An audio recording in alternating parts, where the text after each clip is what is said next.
You obviously went through a crazy story here. What's the closest you came to running out of money? We were less than 2 months of the runway. Some people were drafted to the army. There was the ongoing war in Ukraine where our R&D stayed, so we were panicking. The first decision we made is, even before that happens, we stopped all the salaries to both of the founders. Like, enables your built-in mechanism of survival, because you know that, okay, they may have no salary in 2 months, but we do not have it already today. You're doing about $6 million bucks of revenue. If someone came and offered you a 4x multiple today, so $24 million all cash up front to sell the business, do you take the deal? 100% not. It's definitely worth way more than that. Hey folks, my guest today is Vlad Malanin. He's an MD, PhD, and is a surgeon turned AI scientist and CTO, co-founder of SpeedSize today, which is an award-winning startup transforming media optimization, think metadata, for 200 plus global brands. He blends tech, neuroscience, and real-world impact together and is a Forbes Technology Council member shaping the future of AI. Vlad, you ready to take us to the top? Yeah. All right, so give me in a sense or two what SpeedSize does. So SpeedSize basically does something that is, in 1 or 2 sentences, we do AI media compression, even 1 sentence. Yeah. AI media compression. Guys, to translate that for those of you that are not neuroscientists, we all visit websites with e-commerce brands. More now than ever, these e-commerce brands are not using just still images. They're using rotating, animated graphics for products, or things that change colors when people scroll, or things like that. It appears Vlad is helping make sure those pages continue to load fast. Vlad, is that accurate? Yeah, it is. Because the more we live, the bigger data becomes, especially the modern rich media websites with a lot of videos. And as you mentioned, all those 360 animations, hero videos, product videos, all that. And it's not only about the fact of using that kind of media per se, it's also the fact that you need to maintain the quality. And brands care about that a lot. In terms of compression, let's jump into a real example here. You have some really big brands listed on your website. Everyone knows sort of Hoka running shoes, or let's do Crocs. Everybody knows Crocs. Before we dive into the Crocs website, so you can show us sort of how they use you, how many customers are you working with today, just total count? Yeah, we have around 200 customers, and most of them, as you can imagine, they're fashion brands, clothing, apparel, this kind of industry, however, not limited. We also work with travel industry, we work with jewelry, we work with marketplaces. So all that kind of, I would say, general e-commerce with a focus on fashion brands mostly. Okay, so let's go to Crocs now. Where can I go on the Crocs website to see the thing that you're powering? So Crocs specifically, we do not work with their main location. So with Crocs specifically, we work with the Israel subdivision, their official retailer WeShoes. And WeShoes is the biggest shoes retail. Can you spell it? Just WeShoes.co.al. Yeah, it should be like this. Okay. Yeah, this is one of the biggest, if not the biggest, websites that sell shoes, and they use us pretty much across everything. So you picked a great. So is this you right here? Is this you? Yeah, this is us. So you okay, so let's dive into this example here. Like, are they controlling all this metadata through your platform, or just the image over here on the right?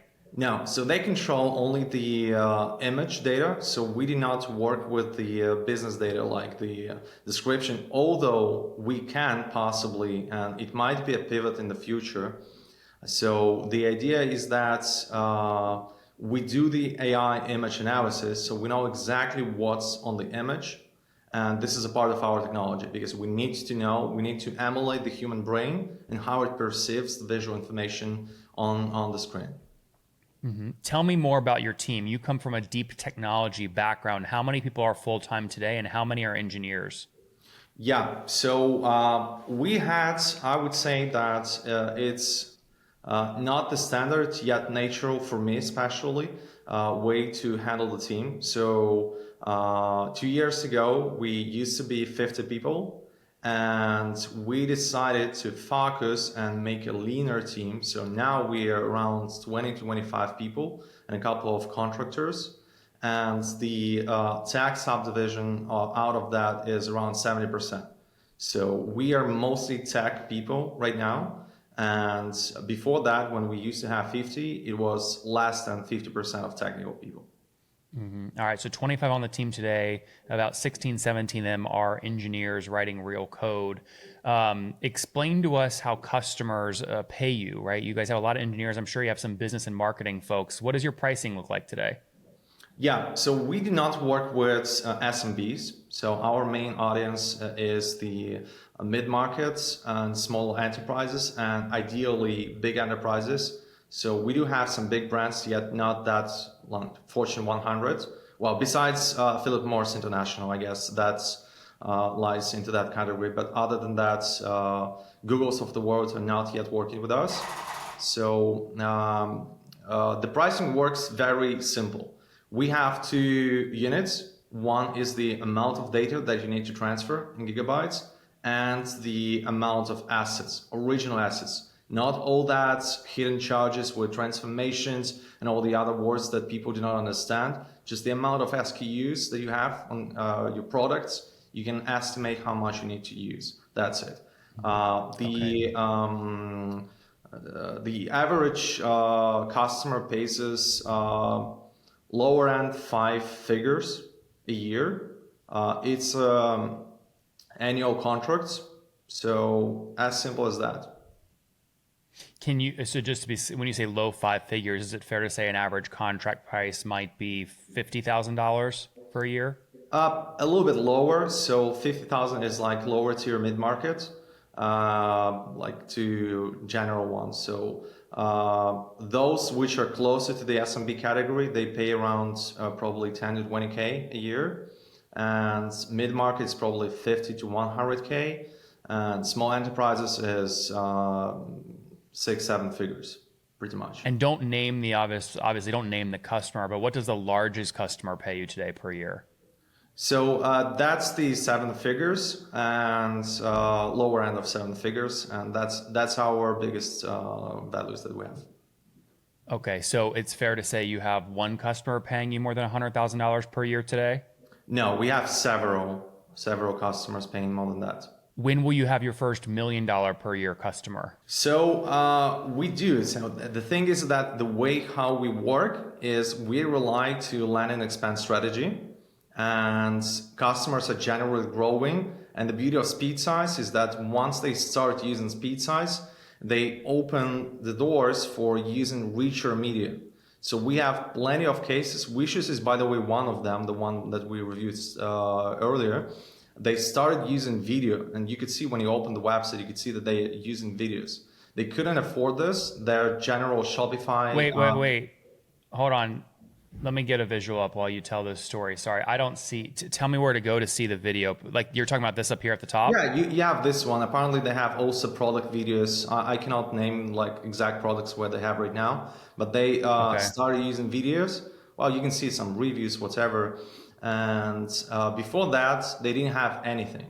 And we have plenty of brands that use video widely on the websites. So almost every PDP, product detail page, has a video like this. So you make this happen. Yes. So what they had, and this is a general problem of Shopify specifically. Shopify limits your videos to Full HD. You cannot have a video which is higher resolution than that. Also, they kill the quality. They don't have the adaptive delivery, and just the overall performance is just terrible. So when you want to have like this kind of experience with full screen, blowing away videos, you cannot do anything with Shopify at all. So with SpeedSize, this is the moment where you can actually start using videos like this. Wow. And that's pretty much the bottleneck that we solve for such customers. They have no other options. They cannot solve this with Shopify or any other tool. Mm-hmm. Okay, so tell me, you're mostly engineers, but you're selling expensive, on average $30,000 ACV kind of contracts. How is your sales team structured? What do you set their quota at? So we made a pivot, and we decided instead of heavily relying on direct sales, we decided to go focused on partnerships. So we are fully based in AWS, and we are a premium partner of AWS. And AWS, since they do not have native image and video compression, AWS offers SpeedSize as a solution for image and video compression as well. And we have a variety of partnerships. We have the agencies which are promoting SpeedSize, and we Vlad, really quick, sorry, on AWS, I brought it up, but it looks like you don't have any reviews here, which signals to me that very few people are using it. Is this the right page for the partnership? Yeah, it's the right page, and it's very natural for AWS Marketplace, because this is just the generic requirement to become a partner. And in this case, you cannot buy us like this. You cannot just go to the marketplace and buy us. There is no real way to buy this, so it will still redirect you. Okay, are there any other top growth channels besides Shopify and AWS? Yes, so we are right now being adopted by IBM Cloud as well, and it's early in the process, as IBM also is restructuring their cloud services. They're changing their CDN, and they want to become big because they kind of lost the race early in the days, even though they're a huge company. It also looks promising. And our idea is that we want to be in the places, in the cloud suppliers, who lack the native image and video compression and delivery. So think of AWS, of course, Google Clouds, Microsoft Azure, because other suppliers like Cloudflare, Akamai already have the built-in one, which is not great, but for most of the customers that works. Now, Vlad, you mentioned earlier a $30,000 average price point, and you mentioned 200 customers. Can I multiply those together? That would put you about $6 million of revenue today. Yeah, for the contract, it's roughly that. I cannot give you the exact numbers, so roughly around that numbers. Okay, and if you're roughly around 6 million of ARR today, what were you exactly 1 year ago in 2024? So we started our sales in 2022, early 2022, and we were doubling the ARR since then. We had 1 year when we did a lot of major stuff that we decided to do. Not easy decisions, because these are decisions which are red flags for the VCs. However, we decided not to deal with VCs at that point. And in 2024, we only had like 10% ARR growth. However, what we did is that we cut all our expenses twice, and the customer acquisition cost as well in half. And we optimized everything, and we decided that we did not want to raise money from VCs. And that's because company is doing really, really well. Technology is great. And we are really good with the cash flow. Customers love us. We have a very low churn rate. And we also have a lot of growth within the customers, because customers grow with us. And we also open them the possibilities to use more of SpeedSize. So although we Vlad, my audience might have some troubles trying to follow percentages. It's just hard. Can you give us the real number? You launched in 2022. What was your total first year sales? Do you remember? Yeah. So first year sales were around like 400K from what I remember. And so we were growing at around 3 mil. We were stalling. And that year, it's from 2023 to 2024. And we also decided to optimize everything because, well, I'm originally Ukrainian. My co-founder is Israeli. You can imagine the war started in 2022 in Ukraine, then in 2023 in Israel. So that was the annoyingly tragicomical, I would say. You know, and I hope everyone's okay, obviously. Power team. I mean, I work with a lot of Ukrainian founders who are just crushing it. Same thing with ex-IDF folks from Israel. They just incredible genes, incredible blood, incredible vision, incredible founders. So to round out that story, first year sales in 2022 was $400,000. And you said you doubled in 2023 to $800,000 of ARR? A little bit different. So we in 2023 we were around 1.5 mil or something like this, because we started the sales somewhere late 2021, early 2022, right before the war started in Ukraine. So we technically had some sales in 2021. So that's Interesting. But zero to $1.5 million of ARR in about 18 months is obviously still impressive growth. So the war starts, you're having to manage multiple priorities at this time. 2023 is 1.5 million. And then 2024, you said was 3 million. something around that. Yeah. And you've about doubled this year at around 6 million now today as we're recording. Yeah. Something around that, in that kind, in And that and range. you've done all this and have you bootstrapped or raised money? We did raise the money, so we raised less what we have in ARR right now, and we are still very effective. So me and my co-founder, we have more than 70% of the equity. So we are technically pre Series A, and we didn't know whether we want to raise the Series A. So that's So just I it. guess how much total have you raised between pre-seed, seed, etc.? So around 5 mil. Around 5 million. And what year did you raise that money? So the last big round was 2023, I guess. And So how much was that one?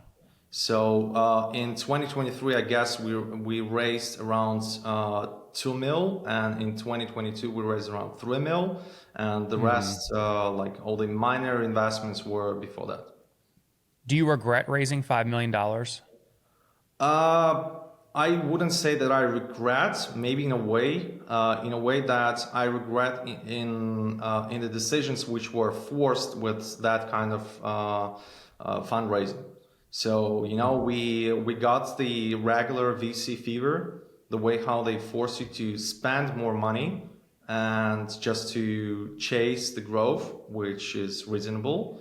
However, it's very easy to make mistakes, and what we learned the hard way is that VCs are always less active, in our case, based on our experience, than they claim to be. And in the end of the day, they care less about money that they spend on you, and they care more about the potential profits. And even if you have hard times, like wartime, whatever, they're not the first people who will come to help you.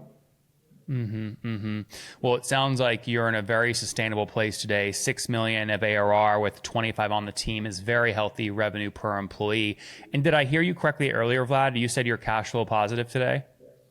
Well, technically we've flown that, so not to be truly positive in this case, but technically, yeah. So it's our decision when we want to be profitable or not. I would put it that way. So, I mean, let me decode that. Are you spending money on variable expenses right now, like paid advertising, which you could shut off at any time to be profitable? Is that what you're saying? Yeah, pretty much that. Okay. How much are you spending on paid ads right now across all channels? I don't have this information in front of me, to be honest. So Okay. Is it meaningful? More than $5,000 a month? I guess so. Yeah, I don't really know, to be honest. So we mostly Okay. focus on the other channels. So I would say that the biggest profits that were brought by partnerships. So this were the biggest ones that we did. So tell me more about that. The reason I'm going to dig here is because, I interview thousands of founders and I plot all the growth tactics they give me here on my screen. And one of them that they bring up, obviously, are app exchanges and partnerships. But many of them wait until they have scale, because partnerships usually take more time and they can be expensive to execute if you're doing custom integrations. You actually chose to do this, though, scaling early on. It was one of the first growth tactics you used. Tell me more about what those partnership agreements look like and why you decided to go after those first. So partnerships agreements are usually actually not that easy to do, especially with big organizations like AWS. There's a lot of bureaucracy, there's a lot of limitation, and there is a lot of frustration. So when you hear, and that marketplace is one of them. So you cannot be a premium partner unless you have the marketplace entity. However, nobody, because we do not work with SMBs, like this, and they simply did not buy the product like this on the marketplace. It's intended to be for the SMBs. An enterprise, they couldn't care less about the marketplaces. They want the fine tailored deals. They are very aggressive in terms of the negotiations and all that. So, but it pays off. It pays off 100%. It took us almost 2 years to fully enroll the proper partnerships with AWS. Let's talk a little bit about AI before we wrap up. We've got about a minute and a half, 2 minutes left here. You're obviously very technology forward, right? Deep technological roots, great engineer. So just to be clear, people still have to input some kind of image into your system and then you're making it better. I guess, why do you think that's the future? Won't people just create images from scratch using Nano Banana and other technologies? We're not making images better. The thing is that every other solution makes them worse. The idea of SpeedSize is not to enhance the images. The idea is to make sure that the original colors, details, the original clarity and quality of the images remains the same as the original one. So most of our customers, they have beautiful photo shoot quality, so that's not an issue. But all the rest of the competitors, they lose the colors, they lose the details, images become blurry, and everything, and it's not something that it looks on the screen of the website visitors. Understood. So Vlad, as we wrap up here, excited to see what you do with the business going forward. You're in control though. You said you and your co-founder own 70%. You're doing about $6 million of revenue. If someone came and offered you a 4x multiple today, so $24 million all cash upfront to sell the business, do you take the deal? 100% not. And not because it's a bad deal and just like an advice for that kind of technologies. This is like a very poor multiplier even today, but also that we see the potential, we see how the traction goes, how we grow the customers and everything. So it's definitely worth way more than that. And let's ask a negative question then before we wrap. You obviously went through a crazy story here. What's the closest you came to running out of money? I think the closest one when we were less than 2 months of the runway. What year was that and why was cash so low? What happened? That was the year 2023. And that's after the war started in Israel. And we were panicking because we actually had an investment that year to grow the sales team in Israel. And sales team in Israel, it takes high salaries, in a way closer to the US salaries, not the European ones. And some people were drafted to the army, and there was the ongoing war in Ukraine where our R&D stays. So we were panicking in a way, but eventually everything went well. And so just to confirm, how low did your cash get? So that's probably less than $300,000. And what were you feeling at the time? Did you know you were going to come out of it? Were you actually nervous? Were you having conversations about shutting the business down?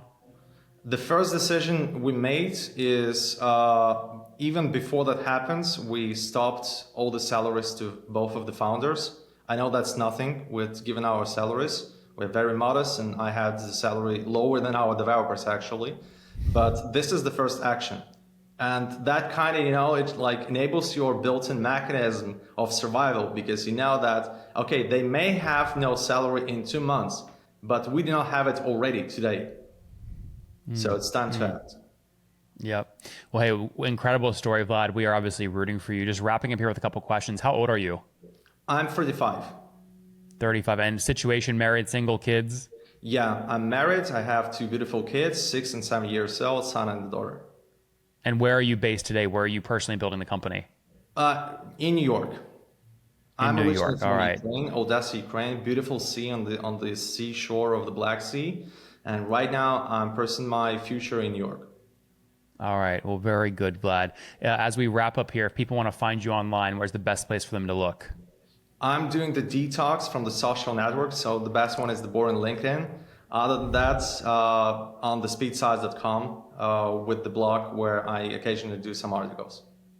Guys, there you have it. Vlad launched SpeedSize.com in 2022, did $400,000 of sales his first year, more than tripled that to $1.5 million in 2023. Today in 2025, he's doing $6 million of revenue with 25 full-time employees, and he's done it in a very capital efficient way. Just $5 million raised to grow to $6 million of ARR. That's capital efficient. Now he's gone through some hard times. Cash balance got as low as 2 months of runway. That was $300,000 in the bank as the Ukraine war started. Him and his co-founder still managed to get through it. Today, they still retain 70% of the business as they look to scale, helping D2C brands keep their image quality extremely high on their website with fast loading times, and even going deeper, enabling them to put sophisticated product videos together to increase conversion rates and increase revenue. That's why he's got 200 paying customers, many of which pay more than $100,000 per year. Vlad, thank you for taking us to the top. Thank you. Well, a pleasure.